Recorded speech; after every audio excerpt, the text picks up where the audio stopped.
She just wanted peace. But one man's fake authority turned her morning jog into something far more dangerous. What happened next shook the entire neighborhood. Watch till the end. And don't forget to like, comment, and subscribe. When my wife and I moved into Silver Pines, we thought we were buying peace. A place where the grass grew evenly. Children rode bikes in polite silence, and the HOA brochures glowed with words like secure, community, and serenity. It was the kind of place where neighbors wave from behind manicured hedges and the sound of distant leaf blowers is the only sign of activity before noon.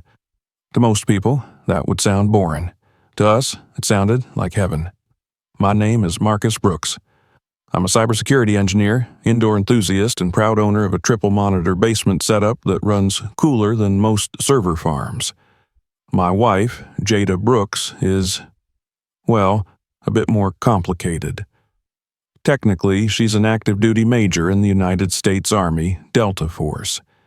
She's done things I can't begin to imagine. Things I'm not even cleared to know about. But what matters is this. She came home. After years of being deployed to conflict zones, commanding field teams, and coordinating surgical extractions under enemy fire, she was finally home. She didn't ask for much. She wanted a vegetable garden, a corner in the garage for her tools, morning jogs without needing to scan rooftops for snipers, maybe a chicken coop one day.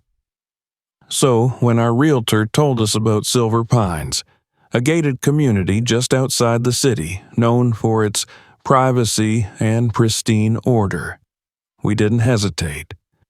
The first few days were uneventful in the way we hoped. Sleepy, we unpacked, installed perimeter cameras, out of habit, not fear, and tried to ease into a rhythm. Jada organized the garage with military precision. Labeled bins, pegboards, inventory lists. She said the structure helped her transition. I just nodded and stayed out of the way, grateful to finally have a fiber connection in a quiet corner to code. It wasn't until day 3 that I noticed the golf carts. 4 of them were parked neatly outside the HOA clubhouse, matte black, each emblazoned with Neighborhood Tactical Unit in bold white stencil. I chuckled. I thought maybe it was some Halloween thing, a quirky neighborhood tradition. One cart even had flashing blue lights zip-tied to the roof like a child's idea of a police cruiser. I made a mental note to ask about it at the welcome meeting. I didn't get the chance. On day 4, we were formally introduced to Caroline Mason, president of the HOA. She appeared on our doorstep at exactly 7:45 a.m., wearing a khaki vest covered in pins, a laminated badge on a lanyard, and carrying 3 clipboards. Her smile was wide but tight, like a manager trying to enforce company policy without admitting she hates people. "Welcome to Silver Pines," she beamed. "We pride ourselves on community values, uniform standards, and safety-first thinking." She handed us a 74-page neighborhood rulebook. I flipped it open, half expecting nonsense, and I wasn't disappointed. No drying laundry outdoors, no grass taller than 2.75 inches. No intimidating behavior during recreational activity. I paused and reread that one. "What exactly counts as intimidating?" I asked, glancing up. She smiled in that same stiff way. "Oh, you know it when you see it." Jada stood beside me, calm and unreadable.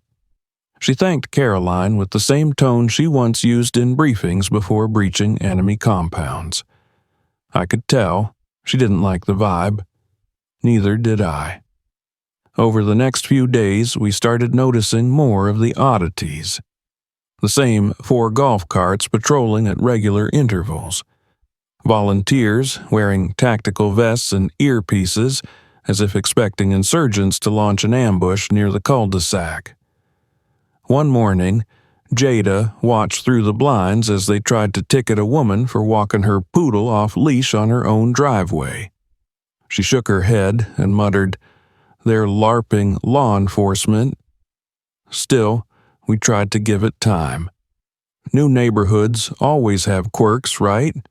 Besides, Jada deserved rest. I kept myself busy reviewing threat models for a client and debugging a flawed firewall loop.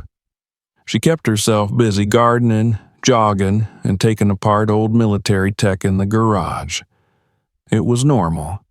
Our version of it. Then came the neighborhood watch flyers, delivered door to door by officers in matching polos. They warned of suspicious behaviors and asked residents to report non-compliance with HOA expectations. One flyer featured a stock image of a man jogging, with a large red circle and slash through it. Underneath, ID required at all times. Jada held up the paper and laughed once, sharp and humorless. "They think I'm going to carry a badge on my morning run?"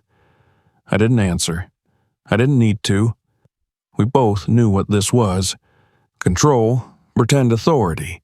People who had never held real power playing dress-up with laminated badges. Still, we didn't make waves until day 8. That morning was like any other. Jada laced up her running shoes, put on a soft gray hoodie, and pulled her curls into a bun. She kissed me on the cheek, popped in her earbuds, and stepped outside. I brewed coffee, opened my laptop, logged into the server.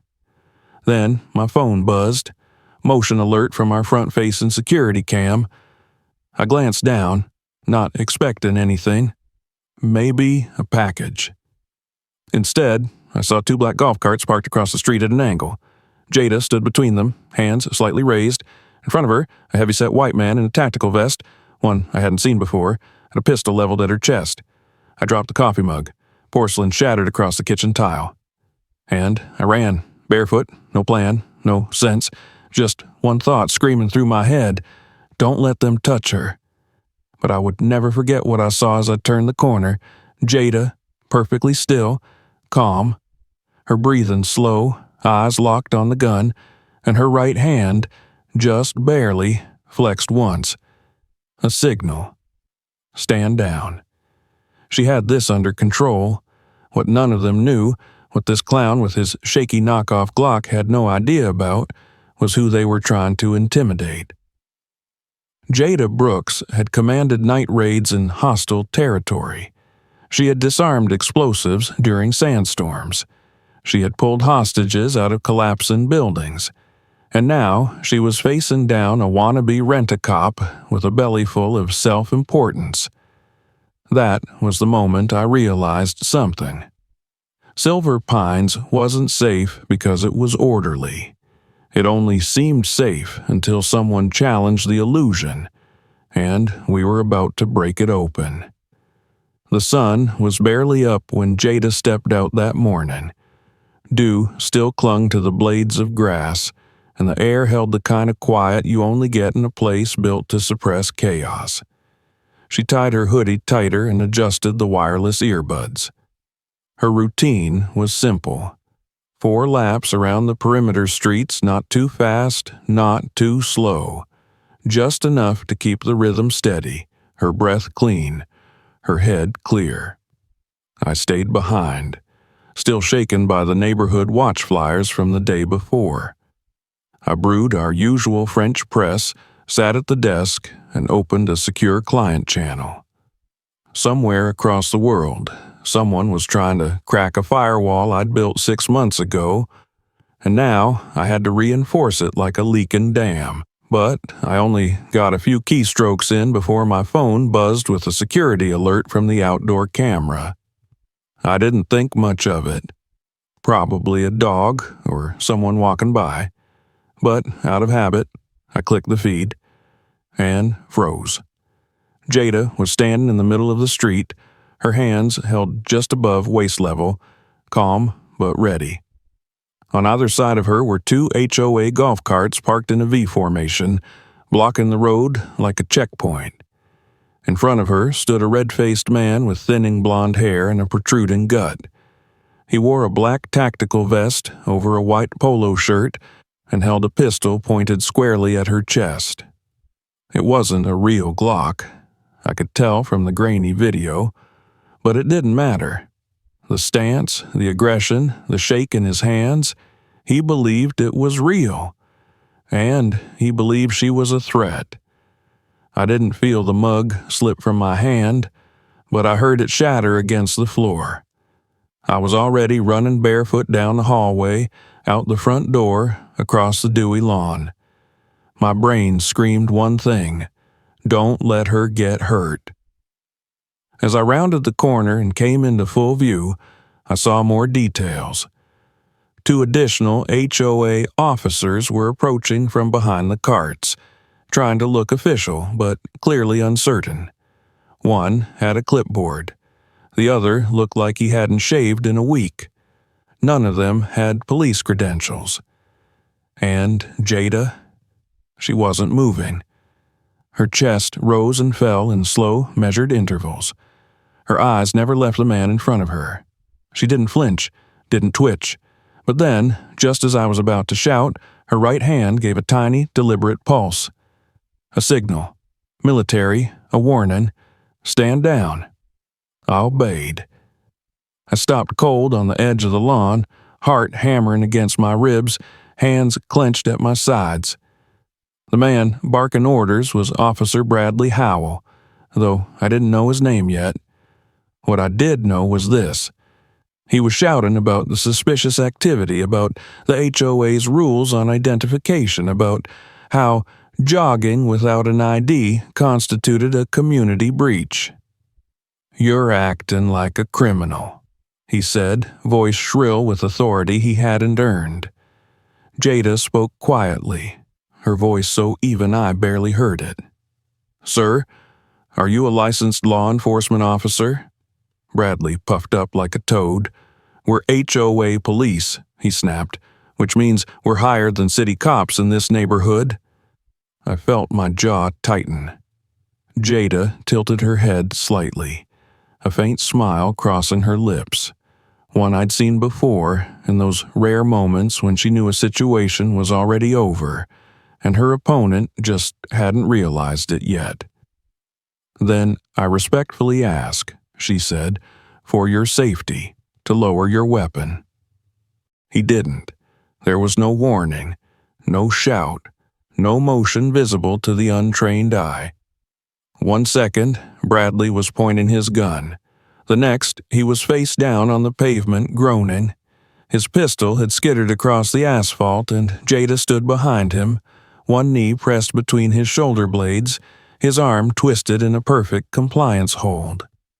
The clipboard guy blinked and dropped his board. The third man took a step back. She hadn't even broken a sweat. Real police showed up 4 minutes later. Lights, sirens, real badges. One of the HOA guys must have called 911 because suddenly the street was filled with blue and red flashes and a lot of confusion. One of the officers, a tall black man in his 50s, took one look at the situation and moved calmly to de-escalate. Bradley was whining on the ground, clutching his arm. "She assaulted me," he groaned. "I was enforcing community safety." The officer ignored him and turned to Jada. She calmly pulled a laminated card from her hoodie pocket, her real ID, her military credentials, her rank, her clearance level. The cop's eyes scanned the card. His eyebrows lifted. "Ma'am," he said quietly, with the respect of someone who recognized the name and the patch, "you're free to go." She gave a small nod. No pride, no drama, just quiet efficiency. But the HOA clowns weren't done. As the police helped Howell sit up, he began ranting again, louder now, angrier. "She resisted inspection. She assaulted a peacekeeper. This is grounds for HOA litigation." The other residents were starting to come out of their homes. I saw curtains shift, phones raised, whispers carried on the wind. Then, from down the street, a familiar figure power-walked toward us, clutching a clipboard and a walkie-talkie like a general storming the front line. Caroline Mason. Her mouth was tight, her face pale. She reached Howell and crouched beside him like he was a fallen soldier. "Who did this to you?" she hissed, like she already knew and just wanted confirmation. Bradley groaned and pointed at Jada. Caroline's eyes snapped up. She scanned Jada's posture, her calm breathing, her stillness. And in that instant, I knew. This wasn't over. Jada had humiliated their little game, and Caroline Mason didn't lose quietly. That night, I found Jada sitting on the back porch, watching the neighborhood lights flicker on one by one. Her hoodie was off. She wore a simple tank top, her arms bare, revealing the faintest scars on her shoulder, remnants from deployments she never talked about. "You okay?" I asked. She sipped her tea. I gave him every chance. "I know. And now they're going to push back." "I know," I repeated. She looked at me, her eyes sharp but tired. "They don't realize, do they?" "Realize what?" She leaned back and smiled slightly. "That I've taken villages with less resistance than this." The wind rustled the leaves, and Silver Pines, for all its rules and rituals, had no idea what kind of storm it had invited. Caroline Mason wasted no time. By noon the next day, every mailbox in Silver Pines had received a glossy trifold flyer titled Emergency Community Notice, Violent Incident Response. The HOA's logo, a minimalist tree flanked by two bald eagles, was printed dead center in gold foil. Inside, the language was dramatic, almost apocalyptic. An unprovoked assault on a neighborhood peacekeeper has occurred. We ask all residents to remain vigilant. Our safety is under attack. It was absurd, but effective for the first few hours. Neighbors who had waved politely days ago now crossed the street when they saw us.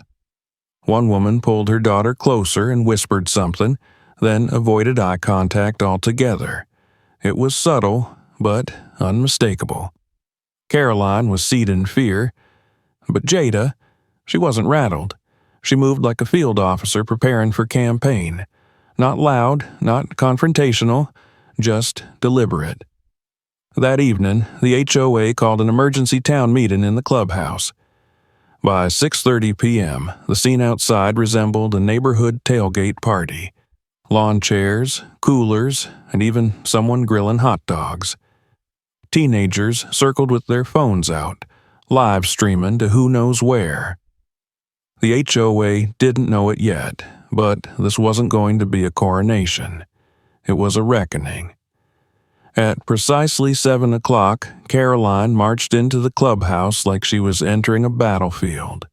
She wore a khaki vest loaded with HOA pins, a Bluetooth headset clipped to her ear, and the kind of expression usually reserved for flight delays and undercooked steak. Behind her, a whiteboard had been wheeled in with the words Emergency Response Strategy written in red marker. There were stick figure diagrams, one labeled Threat Actor with devil horns, another Peacekeeper drawn like a Schwarzenegger caricature. Bradley Howell sat on the edge of the small stage, his arm in a sling, eyes watery, lips tight. He looked less like a wounded officer and more like a man who'd eaten bad seafood. Caroline raised a hand for silence. "Neighbors," she began, her voice trembling just enough to imply righteous suffering. "It is with a heavy heart that I inform you of a brutal assault carried out against one of our beloved peacekeepers. Officer Howell risked his safety for hours and was met with violence." Someone clapped. "One, singular." She continued, "We are implementing new regulations to ensure nothing like this happens again. Starting immediately, all residents must carry identification while outdoors, including during recreational activity. Jogging, walking, even gardening, no exceptions." That was when I raised my hand. Caroline's eyes narrowed, but she forced a smile. Yes, Mr. Brooks? I stood. Just a quick question. When exactly did wearing a Fitbit become grounds for an armed standoff? Laughter rippled through the room, short but real. Caroline's smile faltered. Let's not minimize a serious threat, sir. Oh, I'm not. But maybe we should clarify what that threat actually was. Before she could respond, a voice from the back interrupted. Ma'am, there's, something on the projector. Everyone turned. The projector screen flickered to life. Someone had connected a phone via HDMI. And there it was, raw body cam footage. Not from a police officer, from Bradley Howell himself. The video showed Jada jogging peacefully, earbuds in, doing nothing more threatening than adjusting her sleeve. Then, a golf cart screeched into frame, nearly clipping her, and Howell jumped out, weapon drawn, shouting incoherent commands. The room fell completely silent. Then came the moment. Jada's calm voice. I respectfully ask that you lower your weapon. Howell's shrieked response, the flash of movement. Him flat on the pavement. Silence again. The projector flicked off. Caroline looked like someone had unplugged her soul. She stammered something about unauthorized footage and deep fakes, but no one was listening. The mood had shifted, permanently. From the crowd, a voice muttered, "We should be paying her HOA dues." The room erupted in laughter, real, sharp, rebellious. That's when Jada moved. She hadn't spoken all night, just sat near the back, composed and unreadable. But now she stood, walked forward, and calmly addressed the crowd. I didn't come here looking for a fight, she said. I came here for peace. But peace without accountability isn't real. It's just silence bought with fear. She turned to Caroline. You've built something here, but you built it on control, not trust. And then she left. No mic drop, no dramatic pause, just gone. That night, the real war began. Not one of fists or weapons, but of facts. The next morning, the first flyer appeared on mailboxes. It was simple. A pie chart titled HOA Budget Allocations, what you paid for versus what you got.